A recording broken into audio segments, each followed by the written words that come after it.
Ku izina ry'Imana Data na Mwana na Roho Mutagatifu, amen. Amahoro bana b'Imana, nimuhumure, Yesu araje kugira ngo dutabare. Aha tugeze ni kuri wa murongo wacu kuri YouTube witwa buri munsi. Buri munsi urangwa no kwihangana, utegereje nde? Yesu Kristo. Dore amasomo tugiye kuzirikana kuri wa gatandatu w'icyumweru cya 32 tariki 13 Ugushyingo 2021.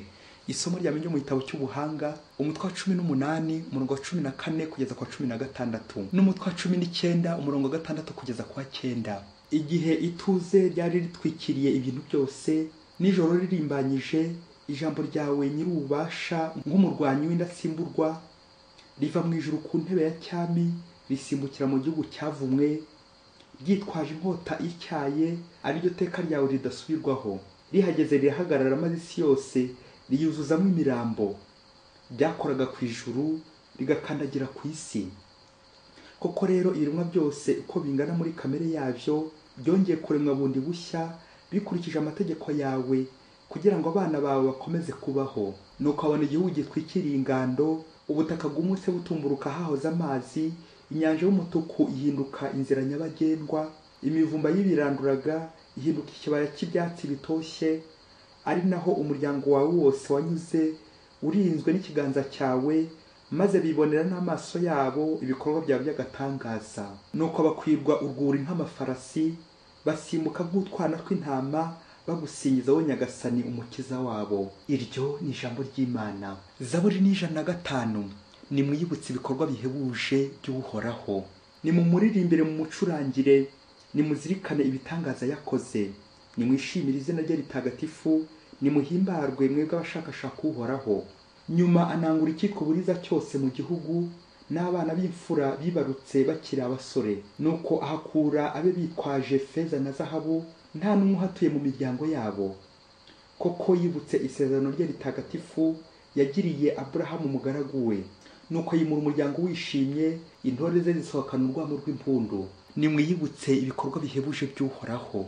Nyagasani Yesu nabane namwe. Amagambo mu Ivanjili ntagatifu ko yanditswe na Luka umutwe wa 18 umurongo wa 1 kugeza ku wa 8. Muri icyo gihe Yesu acira abigishwa be umugani, abumvisha ko ari ngombwa gusenga iteka batarambirwa. Nuko aravuga ati, mu mujyi umwe hari umucamanza utatinyaga Imana, ntiyubahe n'abantu. Muri uwo mujyi hari n'umupfakazi wazaga kumubwira ati, nkirano n'uwo duhora tuburana. Amwirengagiza igihe kirekire. Ageze aho aribwira ati, nubwo ndatinya Imana bwose kandi singira uwo nubaha, uriya mupfakazi wandembeje ngiye kumucira urubanza rwe rurangire, areke guhora aza kumena umutwe. Nyagasani arongera ati, nimwumve ibyo umucamanza mubi avuga. Imana se niyo arangarana intore zayo, ntizirengere kandi ziyitakambira amanywa n'ijoro? Ndabibabwiye, izabarenganura vuba. Ariko se igihe umwana w'umuntu azazira, azasanga hakiri ukwemera ku isi? Iyo ni Ivanjili ntagatifu. Ariko se igihe umwana w'umuntu azazira, azasanga hakiri ukwemera ku isi? Bana b'Imana, ntimurambirwe, Imana ije kuturenganura. Nimuhora no kwemera. Nyuma yuko ejo Yesu atubwiraga amaza ye n'ibimenyetso bizayabanziriza, uyu munsi waratwereka ko nubwo yatinda tutagomba kudohoka, tutagomba kurambirwa. Aho tugiye kuzirikana ku ngingo yo kutarambirwa mu gusenga, la persévérance ou la patience dans la prière. Ni koko iby'Imana biryo warambije, uwarambiwe yatashye. Ni ngombwa rero gushikama tugashinyiriza ubutadohoka, la persévérance, ukihangana imbere y'ibibazo, imbere y'ubuzima bugoye, imbere y'indwara zananiranye, imbere y'abo tubana batugora, batubereye ibamba, imbere y'ibibazo byinshi byatunaniye kubikemura, yewe ntacyo tutakoze. Igisubizo kirambye rero ni ukwihangana, gutarambirwa no gutakamba. Mu isomo rya mbere ry'uyu munsi mu gitabo cy'ubuhanga baratwibutsa ko Imana itiburira. Naho hagoye guhaca dans les impasses, Imana igira itya ikagushakira inzira mu gihe wabwiraga ko byarangiye bitagishobotse. Ni nk'uko Abayisiraheli Imana yabagenjereje, Imana ikabatambutsa aho byari bikomeye. Ubwo bagize bati, nuko babona igihugu gitwikiriye ingando, ubutaka bw'umutse butumburuka ahahoze amazi, inyanja y'umutuku ihinduka inzira nyabagendwa, ari naho umuryango wawe wose wanyuze urinzwe n'ikiganza cyawe, maze bibona n'amaso yabo ibikorwa byawe by'agatangaza. Amen. Nubwo twasinzira, Imana yacu yo ihora iturebera. Ya Mana irebera umukene idahumbya. nubwo twadohoka Imana ikomeza kuba indahemuka, icyaduha ngo natwe duhore turi indahemuka imbere yayo, bityo tuyirangamira ubudahunga. Reka rero uyu munsi twifatanya n'umuririmbyi wa Zaburi uri gushimira Imana ibyiza yakoze, nuko Imana yo idahinyuka ku isezerano ryayo. Imana ihora indahemuka. Yagize ati, nimwibutse ibikorwa bihebuje by'Uhoraho. Amen. Mukristo ukomera, nubwo abantu bakwibagirwa, Imana ntiteze gukwibagirwa. Nubwo abantu bose bakuvaho, humura, Imana yo izahora ikuri iruhande, izahora iguteza amatwi. Nuko nawe wamara gusubizwa, ukihutira gusubiza abandi, gukemura ibibazo by'abandi, mu gihe Imana yo yarangije gukemura ibyawe. Wamara kuzamuka ukazamura abandi. Ngo wa murongo w'isengesho utagomba gucika, link narashyikiriye, reka nshyitse n'abandi. Wa mucamanza mu ivanjiri uyu munsi, Yesu araduha urugero rw'umucamanza w'isi udatinya Imana ntiyubahe n'abantu, wari waranze gukemura ibibazo by'uriya mupfakazi. Uyu mupfakazi rero yabanje gushikama, arategereza, nanjye kuvuga aragondoza, ubutarambirwa, yinginga ubutarambirwa, ariko uzamurengera kandi akamurenganura nta wundi mucamanza w'ukuri w'intabera usibye Yesu Kristo. Yesu azava ko ducira urubanza rw'intabera, bityo akaturengera kandi agaturenganura. Ntabwo rero bava mu isezerano yabo, hahirwa kandi abakomera ku isezerano ryabo ry'ubudahemuka, bityo umwana w'umuntu naza ari we Yesu Kristo azasange bagifite ukwemera, batararambika kandi batararambirwa, kuko hari nawe Yesu azagaruka barahindutse abahakanyi kandi byaba kandi barahoze ari abakristo b'indani. Ni koko abakristo bavandimwe, nitwizera Imana nk'uko ivanjiri bitwibukije bati, Imana se niyo yarangarira intore zayo ntizirengere kandi ziyitakambira amanywa n'ijoro. Amen. Oya, Imana yacu ni nyampuhwe, ntacyo twabura ku Mana, ntacyo twabuze iwawe Umwami. Cyakora ikosa ryacu twebwe abantu ni ukurambirwa vuba, tukarambika, nguko gutangira kwiheba no gushaka guhata Imana nk'umutetsi ruguhata ibirayi cyangwa ibijumba. Ni ngombwa rero kutarambirwa mu isengesho, gusenga igihe ndetse n'imburagihe, prier avec persévérance. Niyo mvugo y'umuhanga tudahwema gusubiramo igira iti, Dieu n'est jamais en retard, c'est l'homme qui est impatient. Burya Imana ntitinda, ntikerererwa, ntisiba mu kumva isengesho ryacu, ntisiba kudutabara, ntihumbya.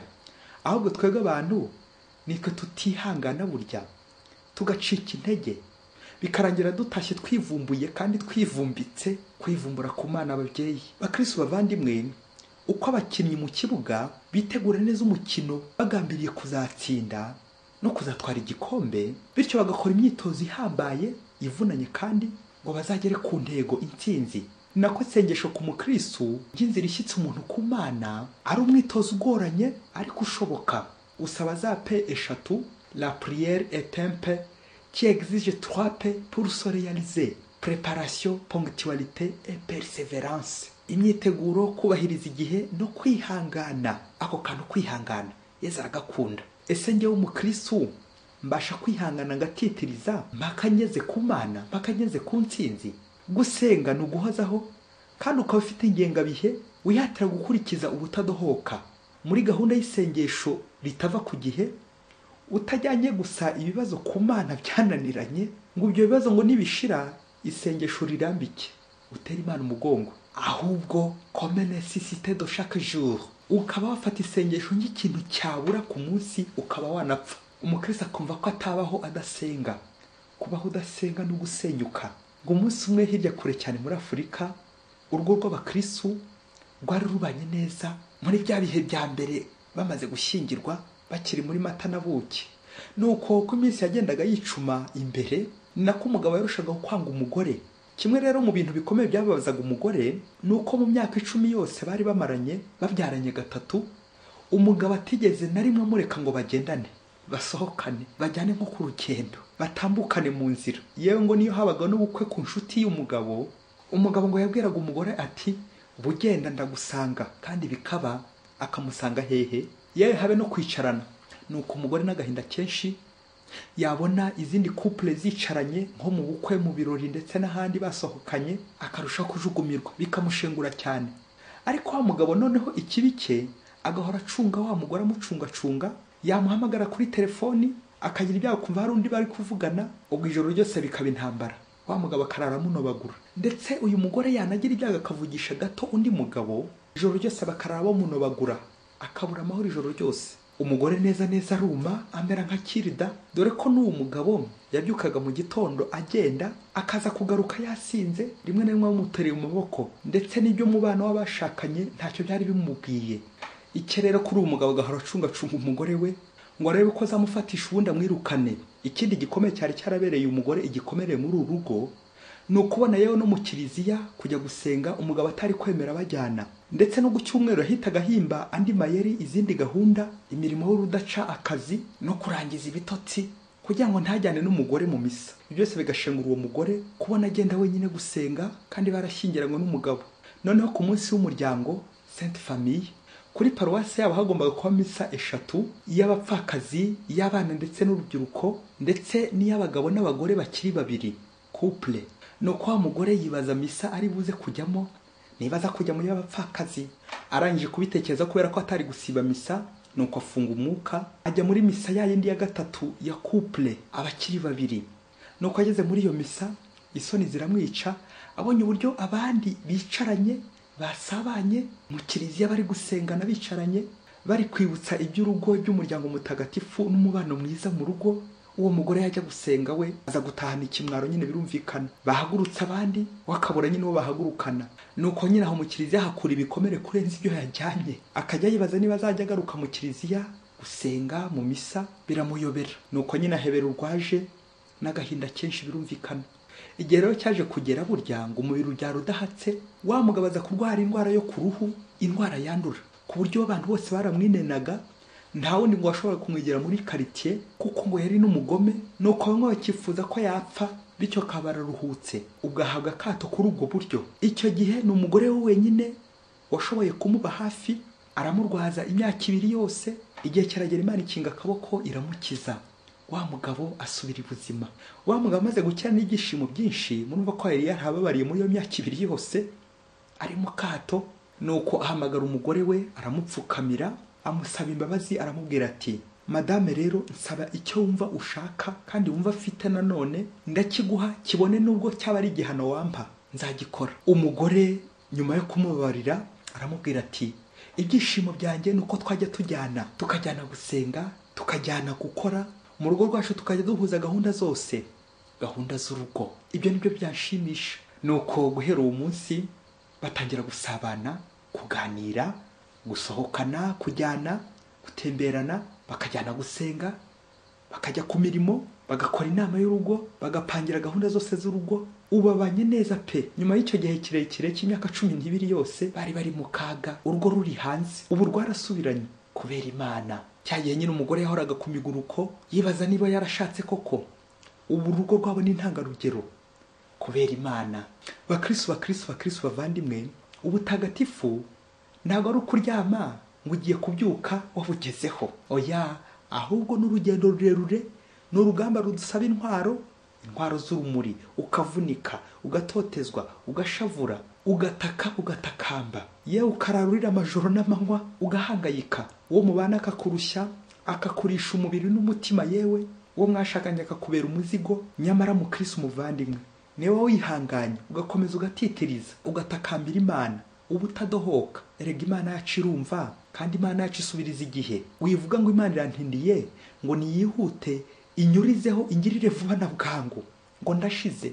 Ngo Imana yo ntibona ko nshize, ntibona ko ngeze kure kuri burembe. Humura muvandimwe, Imana irakuruzi. Wowe urabona yarakurambiranye, ariko hasanga igihe cyacu kitaragera, kuko nyine igihe cyacu ntabwo ari cyo gihe cy'Imana. Ese ye ari ukubahiriza igihe cyawe n'ibyifuzo byawe byose byangira vuba ndashize, cyangwa ari ukubahiriza igihe cy'Imana bya bindi bishobora no gutinda kubera ugushaka kw'Imana ariko bikazaza? Wahita mwiki? Uko isengesho ryacu ntacyo rihindura ku Mana, ku buhangange bw'Imana, kuko Imana nyine ihora indahemuka, ahubwo burya usenga niwe rihindura, niwe uhinduka.